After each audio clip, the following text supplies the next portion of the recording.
Senta que lá vem um pouco da minha história. 2020 menos 1959, 61. É isso mesmo? Difícil acreditar que já vivi 61 anos.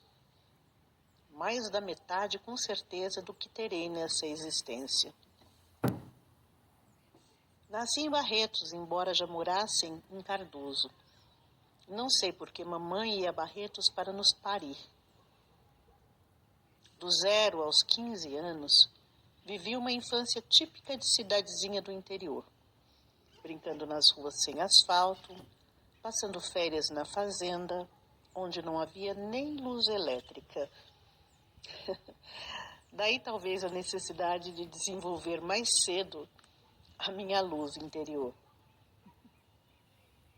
Passava o dia brincando na beira dos córregos e à tarde tomava banho de chuveiro de lata, água esquentada no fogão a lenha e toalhas feitas dos sacos de farinha São Jorge. Branquinhas, depois de lavadas, coaravam no secador feito de trepadeiras. Nossas roupas secavam entre flores, ao sol. À luz de lamparinas de querosene, jantávamos a comidinha da tia Fia. Nos servíamos no rabo do fogão, que era mais baixinho, onde as panelas de ferro ou barro guardavam quentinhos o angu, o quiabo, o franguinho, a caipira ou a carne de porco de lata. Sabores que permanecem na memória afetiva, apesar dos conceitos terem mudado. Num canto da varanda, o tacho de doce de leite, o pote de água de argila, onde todos enfiávamos a mesma caneca, que era depositada num prato ao lado, na cantoneira de madeira escura. Ninguém pensava em germes, lâmbrias e outros bichos. Eu dormia com as primas em camas de casal, colchões de capim. Depois de ouvirmos histórias de assombração contadas pelos tios, que pareciam ter prazer em nos meter medo. Nunca me deixei abater por medo algum. Além de sair escondida à noite para checar se havia mesmo uma mula sem cabeça ou um saci espreitando lá fora, voltava e recontava as histórias para os menores, sentindo-me então poderosa e no controle. Assim acalmava os meus próprios anseios, que muitas vezes foram gerados e confirmados pelo ranger de uma porta velha ou por uma janela cuja tramela se soltara com o vento, fazendo com que ela se escancarasse de repente no meio da noite, me dando a certeza da existência dos fantasmas. Fantasmas que, se existem, a mim nunca se mostraram. Talvez me temam eles por minha desvairada coragem. Essa coragem, porém, é herdada. Mamãe corria o sertão desafiando o patriarcado desde cedo.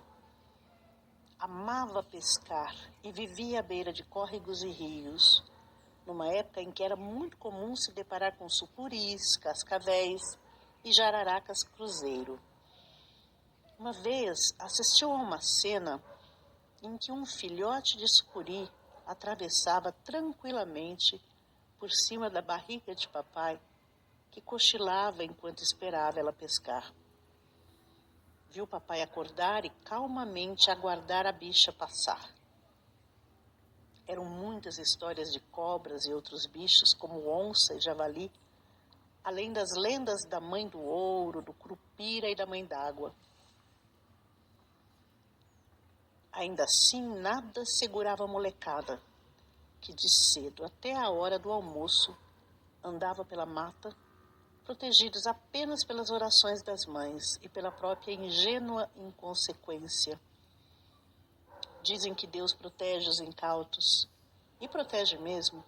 Até hoje agradeço pela porção extra de bênçãos recebidas diariamente. Aos 15, fui passar um ano nos States, como estudante de intercâmbio.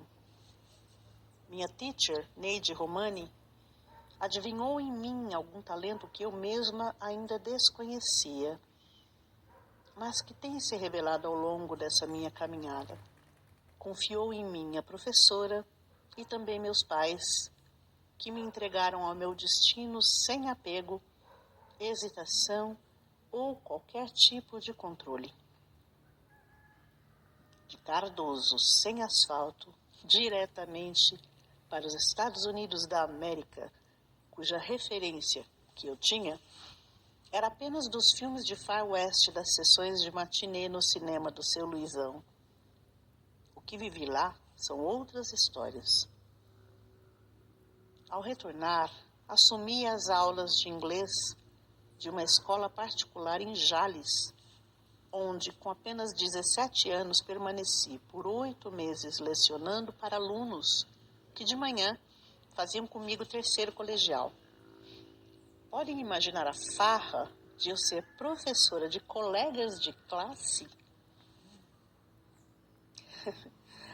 Aos 18, fui para São Paulo estudar. Formalmente, sou professora de inglês com especialização em tradutor e intérprete. Mas a escola da vida era toda a cidade de São Paulo, onde vivi outras tantas histórias que somariam mais uma coleção de crônicas, muitas já escritas a punho. Foram muitos anos ensinando inglês e fazendo das minhas aulas verdadeiras sessões de terapias. Meus alunos sempre me dizendo: você devia ter feito psicologia. Tarde demais para fazer outra faculdade, já que não sou muito fã de disciplina, mas ainda em tempo para cursos mais rápidos, de técnicas integrativas que puderam ajudar a mim e a outras pessoas nesse caminho do autoconhecimento. Caminho esse traçado em solitude, mesmo quando acompanhada, porque para ser de verdade é assim que tem que ser. A grande vantagem, acho eu, é que o projeto paisagístico é sempre próprio. Então, é você quem decide se no desenho que faz coloca mais pedras, mais flores ou mais espinhos. Se possível, para torná-lo válido e real, devemos permitir um pouco de cada coisa, sem nos apegar demais aos espinhos.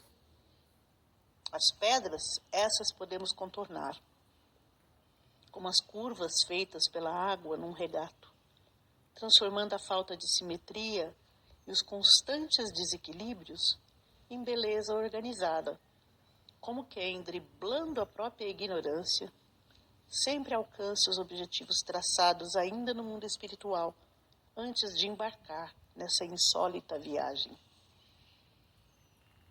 Sem falsa modéstia, sem arrogância e tampouco sem qualquer tipo de inibição, assumo que sou mesmo uma joia, como já me chamaram. Não melhor nem pior do que qualquer outra, mas rara, porque essa é a minha história. E quem duvidar, vem pra cá, receber um cadinho daquilo que merecer ter de mim. Basta abrir bem os ouvidos, fechar os olhos e se deixar conduzir pelos caminhos que os seus próprios sentidos te levarem. Mas ainda assim, dentro do meu reino encantado, onde tudo tem o toque inesquecível do amor que juntei ao longo dessa minha jornada.